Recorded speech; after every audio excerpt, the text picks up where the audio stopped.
So we are going to add a trigger warning at the beginning of this video because the video talks about suicide, it talks about murder, it talks about crime scenes.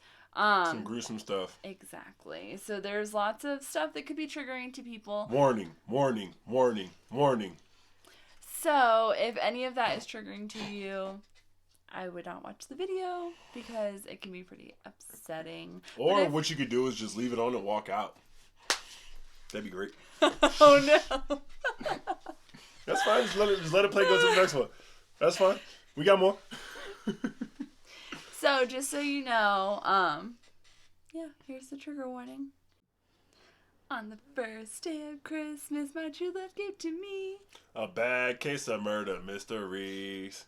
Merry Christmas, everybody. Happy holidays, y'all. We're gonna do 12 Days of Murder Mystery, but it's gonna be condensed into 2-part video. So, sit back, sit tight, get your eggnog and your hot cocoa ready, because we got some good ones in for y'all tonight. So for part 1, we're gonna do 5 murders, deaths, dead people. Dum dum dum. And then we're gonna do 7 disappearances or murders. Missing persons. Or somewhere in that area. For part 2. So, the first death that we're gonna talk about is Lori Erica Ruff. Or Kimberly Maria McLean. So, she got 2 names.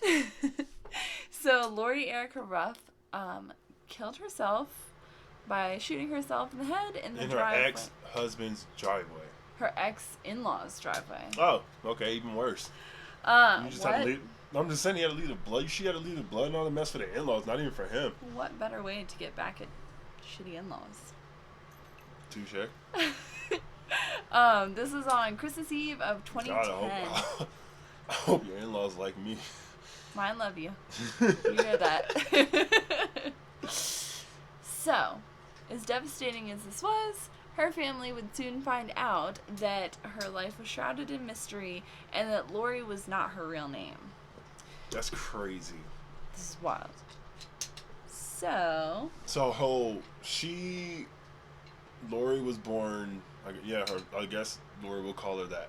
So Lori was born as Kimberly Maria McLean on October 16th, and she left home at around the age of 17. So somehow she obtained the birth certificate of a 2-year-old girl who died in a fire with her siblings, and I believe her name was Becky Sue Tanner, okay.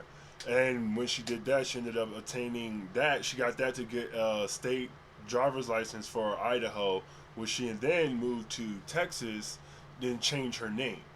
So she did all of this just to hide her identity, and honestly, I'm still trying to figure out why. Don't know why. Yeah, I'm gonna look more into that.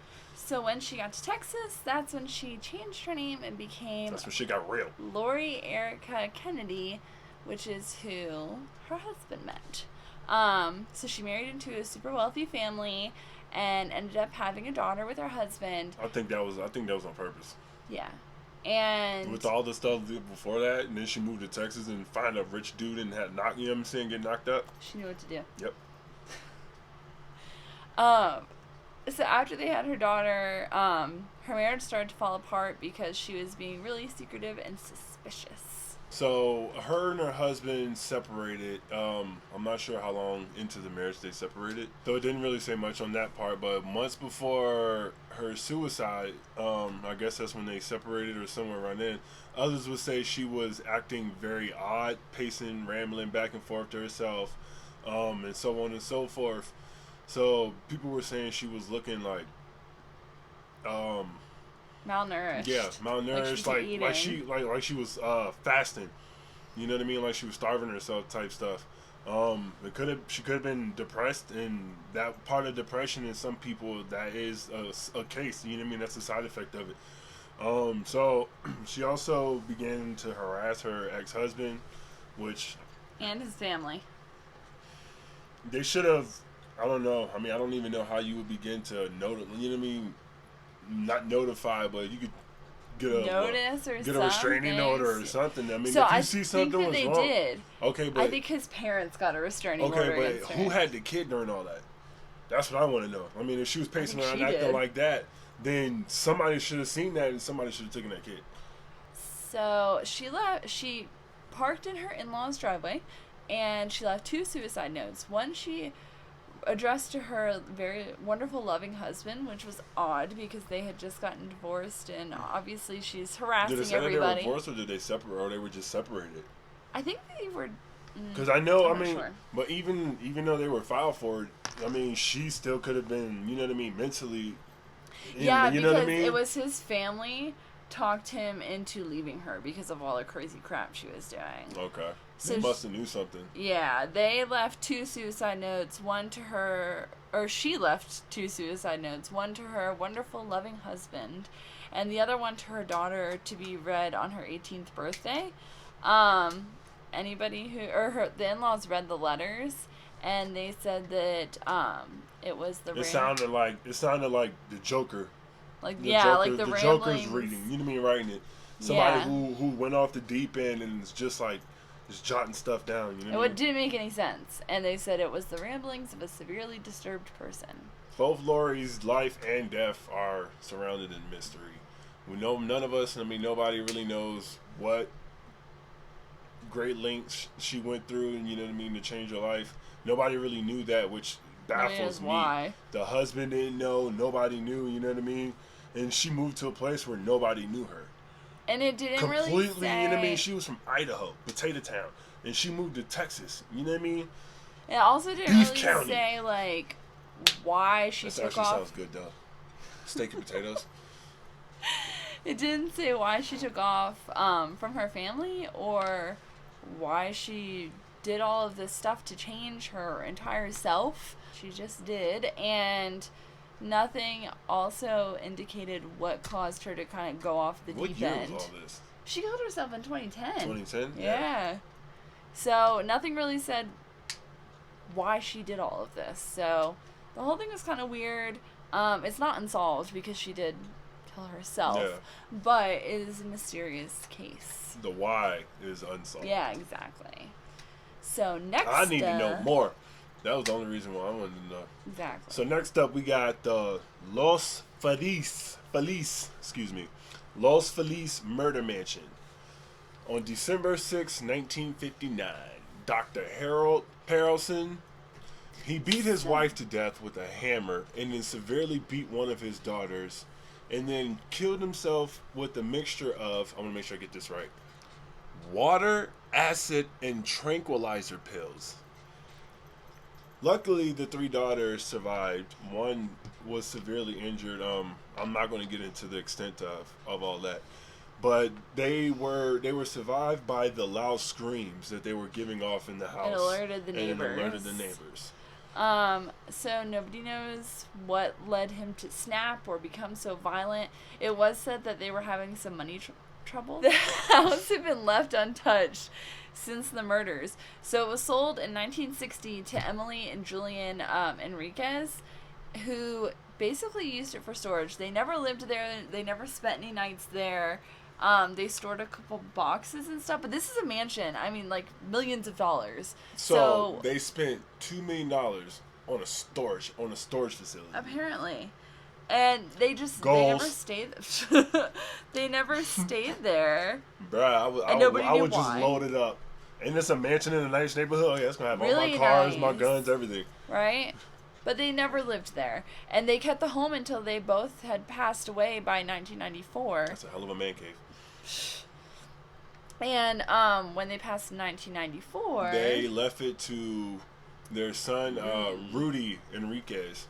He inherited the house, and he also never stayed into the house. But supposedly, he had 2 cats that he let live in the house. And, I mean, he let them stay in the house, and he would go over there gradually and feed the animals. So I guess he has a pet house, $2 million pet house for his cats. He never goes in there and anything, and the whole time, nothing has changed from the murder. Like she said, like the Christmas tree was up with the presents still under there from the 50s. All the decor in the house, the TV, Like, you name it. They didn't take anything out. Everything was still there from the murder, from the night of the murder. I mean, Like, I believe they got rid of all the blood, you know what I mean, all the goop, the nasty stuff up in there, but everything else stayed the same. My nosy ass would have looked in the presents. I'm sorry. But that's vintage right there now, too. Right. They said there was dust on everything. Like, the tree's still there. The presents are still there. It's thick. 1950s like Trumpito TV. say, thick. 1950s TV, like, all of that. And Rudy's parents left it in there, and then he left it in there. And, again, this whole family, nobody lived in a house. They just decided to own couple $1 million They probably didn't even live in this country. It was probably like a vacation house. And they was like, you know what? We'll just store everything here.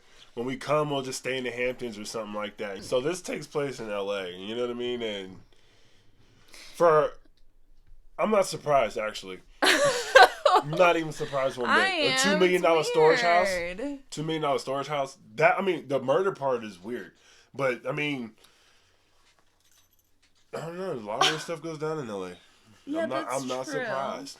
But Rudy refused. So Rudy never lived in either. Just his cats lived there, and he refused to sell the property. But he wasn't taking care of it. What you mean? The cats are supposed to take care of it. They the ones living there. I'm letting y'all stay here. All you gotta do is clean up after yourself. Like, what's so hard with that? Cut the grass or something. You live in a mansion. You trying to tell me you can't do nothing? I guarantee you, as soon as you leave, all them cats are throwing a house party.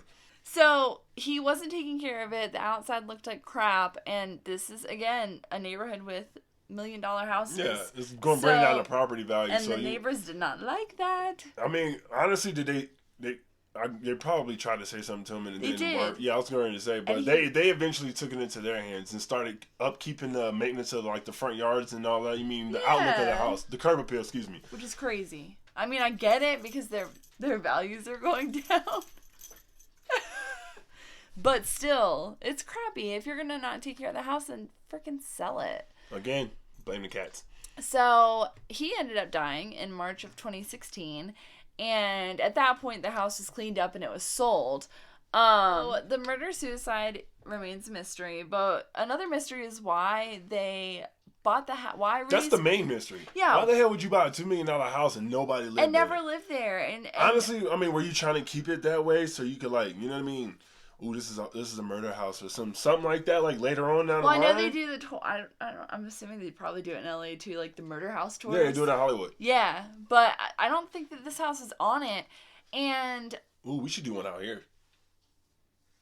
For real, because stay tuned. People seem to start killing people left and right in Colorado for whatever reason.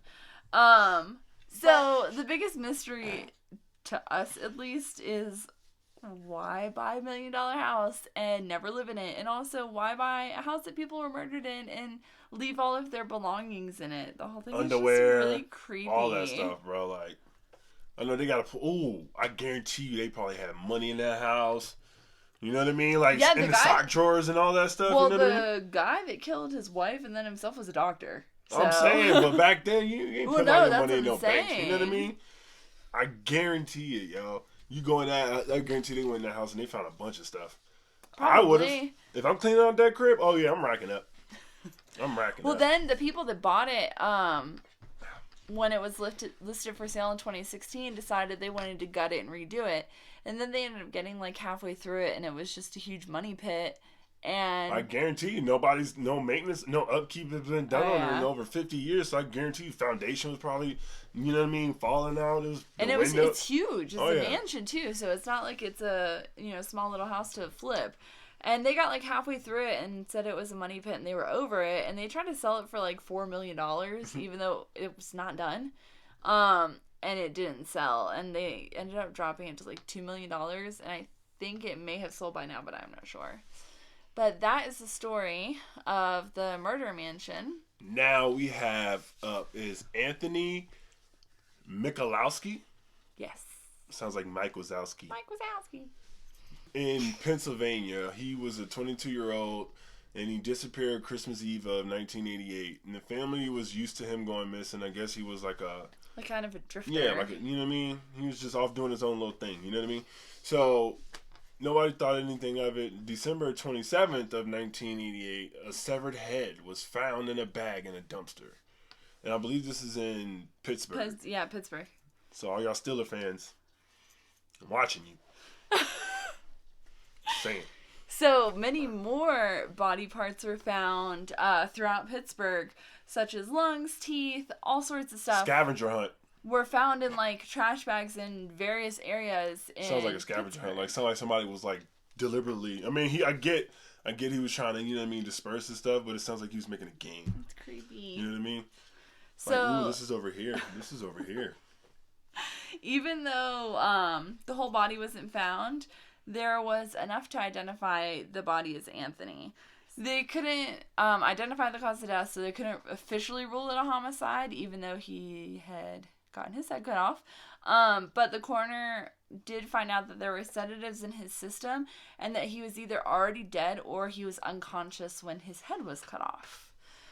The case went cold until 1992. That's what it was for. So in 92, severed body parts were found scattered throughout the city. A suspect. Again. I'm like I said, I think he was playing a game, yeah. Come on, years later? This is what? 80, he died in what, 88 and then 92, so what, 4 years later? Mm-hmm. You know what I mean? A suspect by the name of Robert Wayne Marshall. That sounds like a villain name. You know what I mean? Like a John Wayne Gacy or some shit. So the suspect was identified through several connections between him and the two victims. I guess he apparently knew both of them. One of the body parts was found in a dumpster not too far from his house. And witnesses told authorities that they seen him with the second victim, or with the other, the second victim, the night of his murder. They seen him together. So, I don't know, it sounds like some... Suspicious. So, unfortunately, Marshall would never be questioned or arrested because 2 days after he was charged with the second victim's murder, he ended up committing suicide. Well, he left a note saying that he was unhappy and confused. So the case is still unsolved, technically. But yeah, that was that story. That one was... It was weird. Yeah. It's still unsolved, technically. Yeah, technically. And I believe... How is it unsolved? Well, because they never talked to him. So, like, he... technically, okay. Yeah. All right. So, while he was a suspect, he was charged, but he was obviously never convicted, and he killed himself. So Can't convict a dead body. And they never questioned him or anything like that, so... Dead man tells no tales. Exactly. So, unfortunately, authorities think that any clues or truths about the case died with him when he killed himself. So... Last... No? Not last. Oh. Okay, so next up we have is James Andrew. Now, James Andrew was... James Andrews was from Pasadena, Texas, and he was murdered in his own front lawn. He was eating breakfast with his family, and I guess he happened to have a routine where he would every morning go out and get his phone and his wallet from his car. He would clean the dew off the car, and it was like his routine. So he happened to be eating breakfast while I do breakfast, and then... Not sure why he left his wallet and cell phone in his truck overnight, but... That was his thing. Must have been a nice neighborhood. Couldn't do that here. Hell no. I can't tell you how many times I done seen people's cars. I done watched people jack people's cars. And I'm sitting outside on the porch like, go ahead and hit that one if you want to. Try me. So he went outside on December 22nd, 2004 to do his same routine, and his family was inside eating breakfast, and it was his 3 kids, and it says his ex-wife. Wife or ex-wife? Yeah, several articles I read said ex-wife, but it came across as wife, so I'm not sure. They might have been separated, but they were still living in the same house or something. Whether it was ex or whether they were together, they were still living in the same house. So they were inside eating breakfast when it happened, and he went out to do his regular routine, and someone shot him in the shin and then through his right eye. That was definitely that was definitely personal though. Come real. On, right in the eye though. And they all right, so boom. The first shot, that was just to cripple him. He probably seen the dude coming up, bam, he tried to take off running. He ain't going nowhere. Took him out. Next up, he walks up on him, hit him in the eye. That's how personal. So nobody was caught. Nobody was. They didn't see anybody, but so there was a 2-door white Mercury Cougar that was sped off Sarah. at the. You know what I mean? The scene of the crime. The ex-wife, ex-wife, who he was living with, Sarah. She saw the 2-door Mercury Cougar turning off the street after the shooting happened. A few months prior to that, he told his wife he was having a hard time sleeping, and he seemed to be like very paranoid. You know what I mean? Like looking over his shoulder a lot more, checking the blinds. You know what I mean? Like.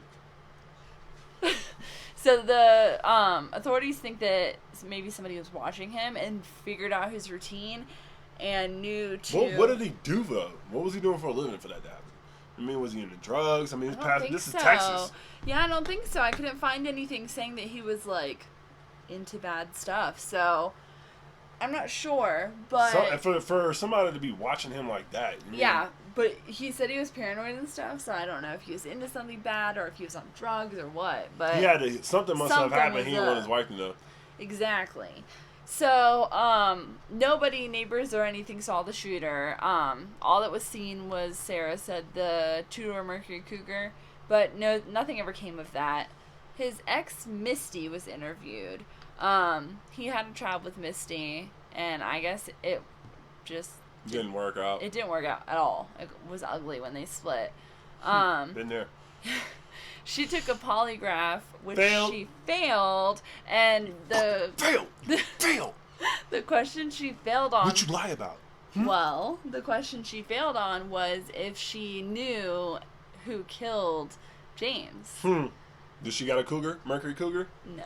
She actually, they did check though. But she knows somebody who do though. Well, she then told authorities that she thought maybe it was her ex-boyfriend, who she said would do anything for her. See? Which to me, if he'd do anything for you, were you trying to kill James? It doesn't make any sense. But because polygraphs are inadmissible in court and can't charge her off of that, they couldn't really do anything with it. And she never was charged or anything like that, and neither was the ex-boyfriend. Sorry, I'm yarning, y'all. It's like 1:45 in the morning here. I mean, we've been working hard, and we're trying to get all these videos out. We're trying to get all this other stuff out. And our children never sleep. Oh, yeah. So then... Then an anonymous letter was sent to the Pasadena Police Department after the murder, and it stated, let me read this correctly, the murder was retaliation for a prior shooting he was involved in. This was unconfirmed, but to me, it would make sense with what Sarah was saying about him being paranoid. That's true. You know what I mean? And then him like not sleeping and stuff like that. He could have been worried about him being in the incident and then something coming back to him. But it's also makes me think, what was he involved in? Exactly. What kind of crap was he involved in? So, I mean, nothing of that information led to anything, and I believe that there is a reward. No? Yes. Oh, there is? His murder remains unsolved, and they are offering a reward for any information that could lead to an arrest. So, lastly... If you know something, say something. Exactly. Lastly is Rhonda Hinson of North Carolina, who was murdered when she was 19 years old in 1981. So Rhonda, 19, I guess her and her friends were attending a party, and they left around 12:30, and she dropped her friends off, and then she began to head home, and at around 1 a.m., her mother woke up from the sound of her sleep with a bad gut feeling. Mother's intuition. I was about to say, anybody knows mother's intuition. My mom called me right in the middle, like right before I got into a shootout. Like years ago, and it was like literally right before the shots got off. My mom called me and was like, "Something's wrong. What's going on?" And I literally gotta go, and then I took off running. Like it was that instant. I mean, that right there, I already knew mother's intuition was real. So the mother's intuition, of course, her mom knew something. Then the father turned on his police scanner, and then that's when they began to hear that the murder of their daughter. Rhonda was found a few feet away from her car on Mineral Springs Mountain Road, lying on her back. Her arms were intentionally placed at her sides, and her car door was open. Then, I mean, the cause of death after she was stage placed, that's when they saw the cause of death was a high-powered bullet. I mean, excuse me. It was a bullet through the heart with a high-powered rifle. And the bullet traveled through the trunk, through her seat, and through her heart. So it was either somebody in her trunk, which is really creepy, or it was somebody following her.